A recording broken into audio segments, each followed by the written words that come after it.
Uang beredar saat ini hanya 44% dari GDP nasional dan ini berbahaya dari kacamata orang yang mengerti ekonomi makro dan mikro di Indonesia. Maaf, informasi seperti ini memang terlihat nyinyir kepada menteri jagoan yang berprestasi internasional. Namun entah mengapa, mungkin karena nggak banyak yang paham ilmu ekonomi, maka melihat data seperti ini yang tidak membuat ekonomi bergerak ini saat ini terlihat biasa saja. Padahal kalau melihat dari indikator ekonomi seperti di awal tadi yang mendapatkan data bahwa uang beredar saat ini hanya 44% dari GDP nasional, ini artinya banyak sektor ekonomi yang sakit keras, sakit kronis. Sayangnya data seperti begini, yaitu yang 44% uang beredar, nggak banyak yang paham cara bacanya bahwa ini berbahaya bagi ekonomi sebuah negara. Malaysia, Filipina, Thailand itu 120%-an uang beredar dibandingkan GDP nasionalnya. Ini sama-sama kena COVID loh ya negaranya. Negara-negara di ASEAN ini dalam 7 tahun terakhir pertumbuhan ekonominya adalah 50%-an dibandingkan pejabat saat ini yang hanya bisa membuat 20% tumbuh dalam 7 tahun. Padahal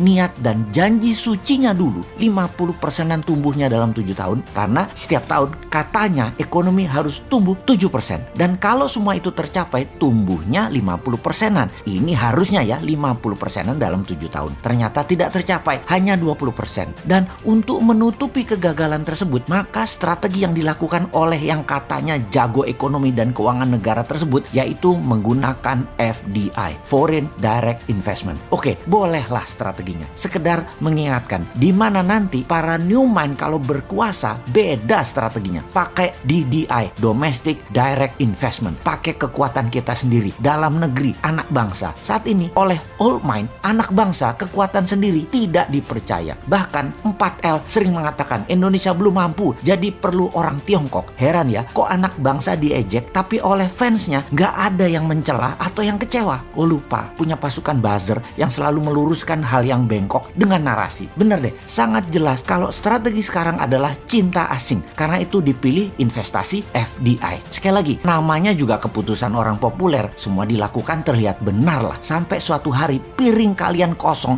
nggak ada lauk yang bisa dimakan. Baru Anda akan percaya ada masalah bernegara ekonominya. Tapi kita ini warga negara yang baik. Kita setuju FDI. Coba sekarang kita kalkulasi strategi FDI itu. Setelah kita hitung FDI dana masuk dibagi jumlah penduduk Indonesia, ternyata di Indonesia hanya dapat $100 per orang FDI-nya. Dibandingkan Singapura tahun lalu, FDI masuk ke Singapura adalah $19.000 per orangnya. Jauh langit dari bumi FDI Indonesia dibandingkan Singapura itu. Oke, kita samakan dengan Vietnam kali ini. Bagaimana? Biar nggak hilang muka tuh pejabat yang sering dapat hadiah dari negara pemberi hutangan. Vietnam ternyata dapatnya $270 per orangnya dari FDI di tahun lalu di 2020. Oke, kita ke Malaysia sekarang. Malaysia, Filipina sama dengan Indonesia. $100. Seneng? Tahu kalau Filipina dan Malaysia sama dengan Indonesia? Seneng ya? Harusnya yang nggak seneng. Old mind seneng. New mind yang nggak seneng lah. Indonesia tuh punya segalanya yang Malaysia dan Filipina nggak punya. Kok hanya dapat $100?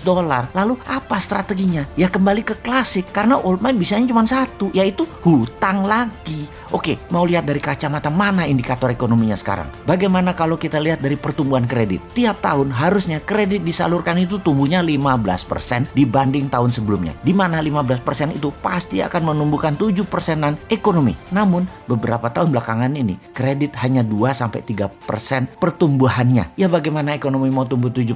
Gak ada likuiditas begitu. Bisa mikir gak sih ini pejabat yang berkuasa tentang ekonomi? Jadi wajar kan tumbuhnya tahun lalu minus 2%. Lalu kita sudah hampir 4 kuartal nih minus terus pertumbuhannya. Kita lihat deh di awal tahun 2021 ini deh. Minus apa plus? Kalau minus jadi 4 kali atau 4 kuartal. Ini menunjukkan kinerja ekonomi negatif. Bahaya ini kalau rakyat mulai lapar. Tapi jujur deh, saya menilai bagus banget narasi para buzzernya. Sehingga rakyat nggak sadar ekonomi ke arah berbahaya. Keren buzzernya, keren. Narasinya keren. Jadi bernegara pakai narasi ya baru kali ini. Kalau yang lain kan bernarasi pakai fakta dan pakai pertumbuhan ekonomi. Kalau sekarang pakai narasi, tapi narasi narasinya emang keren. Asli nih, kalau ternyata sampai tahun 2021 akhir rakyat ekonominya makin berat, maka bisa-bisa pejabat populer tadi jadi nggak populer. Dan jangan sampai nengok semua ke Bosman karena semua yang dikatakan Bosman terlihat benar. Tar dulu, nggak benar juga Bosman ini semua analisanya benar. Namun kalau utak-atik hitungan ekonomi rasanya jarang meleset. Lalu kalau sekali lagi sampai akhir 2021 ekonomi Indonesia masih minus, apa saran untuk mengatasi hal ini? Maka kaum New Mind akan berkata, gampang, tahun 2022 pemilu dipercepat aja, nggak usah nunggu 2024. Piejal, setuju?